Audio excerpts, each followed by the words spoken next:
আর্জেন্টিনার অন্ধ ভক্তরা এরা ফাইনালে গেছে এবং এরা নিশ্চিত হয়েছে, এরা তো গায়েব জানে বেশি, নিশ্চিত হয়েছে যে আর্জেন্টিনা এবার জিতবে।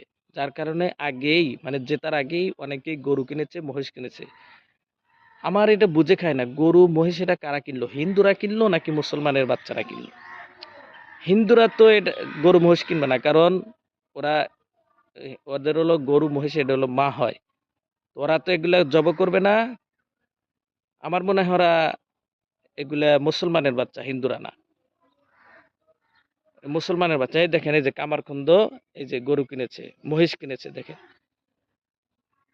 দেখছেন তো কত বড় বিশাল বড় একটা মহিষ কিনছে।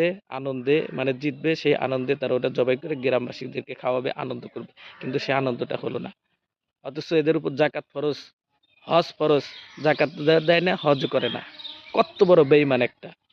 আল্লাহ যাদের সাথে শত্রুতা পোষণ করতে বলেছেন, আর তুমি তাকে বন্ধু হিসাবে বন্ধু হিসাবে গ্রহণ করলা। ধিক্কার! তোমার মতো মুসলমানকে ধিক্কার জানাই। তো গরু মহিষ এখন কি করবা? এগুলা দান সৎকার করে দাও, ওগুলা আর খায়ও না।